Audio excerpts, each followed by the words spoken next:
ঢাকায় শুরু হচ্ছে আন্তর্জাতিক আলোকচিত্র উৎসব ছবি মেলার অষ্টম আসর। 2015 সালে 23শে জানুয়ারি শুরু হতে যাওয়া এই উৎসবে অংশ নিচ্ছে 22 দেশের 30 জনের বেশি আলোকচিত্রী।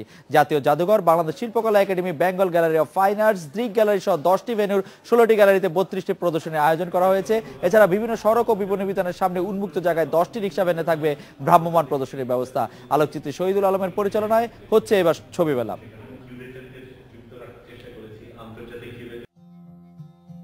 Yesterday, all my troubles seem so far. Now it looks as though they're here to stay. Oh, to be, there's a shadow hanging over me.